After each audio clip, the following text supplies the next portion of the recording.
ہمارے پیارے نبی حضرت محمد صلی اللہ علیہ وآلہ وسلم غار کے اندر، غار حرا کے اندر جا کے تنہائی میں عبادت کرتے.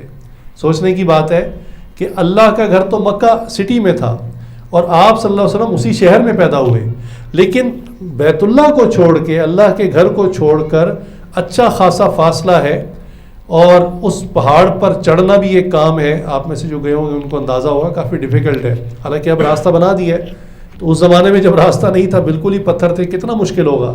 تو نبی پاک صلی اللہ علیہ وسلم وہاں جا کر کیوں عبادت کرتے تھے جہاں نہ کوئی بندہ نہ بندے کی ذات، بالکل تنہائی.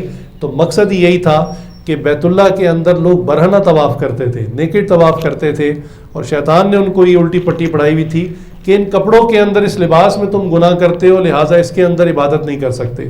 لہٰذا وہ عبادت کرنے سے پہلے، اللہ کے گھر کا طواف کرنے سے پہلے لباس اتار دیا کرتے تھے، مرد بھی اور عورتیں بھی. اور یہ چونکہ بے حیائی کا کام تھا اور یہ نبیوں کی تعلیمات میں سے نہیں تھا، اس لیے نبی پاک صلی اللہ علیہ وسلم بیت اللہ میں جا کے عبادت نہیں کرتے تھے، غار حرا میں جا کے عبادت کرتے تھے. اور غار حرا کی پلیسمنٹ ایسی زبردست ہے، اللہ نے مجھے موقع دیا جانے کا، چونکہ بیت اللہ کافی دور ہے.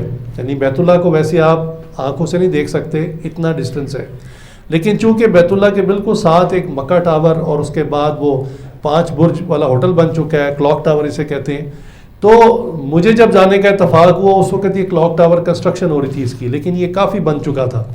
تو وہاں سے غار حرا کی 2 سلیبیں ہیں، 2 پتھر ہیں ایسے چٹان، آپس میں محراب کی طرح بنتے ہیں. تو جب میں نے ان کے درمیان سے دیکھا تو مجھے بالکل سیدھ میں وہ کلاک ٹاور نظر آیا. میں نے کہا سبحان اللہ، نبی پاک صلی اللہ علیہ وسلم نے اتنا عرصہ پہلے بالکل بیت اللہ کی سیدھ میں اسی طرف رخ کر کے عبادت کی، لیکن مقصد کیا تھا؟ تنہائی میں اللہ کو یاد کرنا، تنہائی میں اللہ کی عبادت کرنا. حضرت خدیجہ الکبریٰ تعالیٰ کے بارے میں آتا ہے کہ وہ آپ صلی اللہ علیہ وسلم کا کھانا توشہ ساتھ باندھ دیتی کئی دن کا، اور آپ صلی اللہ علیہ وسلم کئی دن کا کھانا لے کر چلے جاتے اور غار حرا میں جا کر عبادت کرتے، اور جب وہ کھانا ختم ہو جاتا پھر دوبارہ واپس آ کر دوبارہ کھانا لے جاتے. تو غار حرا کے اندر جا کر عبادت کرنے کا مقصد فقط ایک تھا کہ اللہ تعالیٰ کی عبادت تنہائی میں کی جائے، یکسوئی سے کی جائے.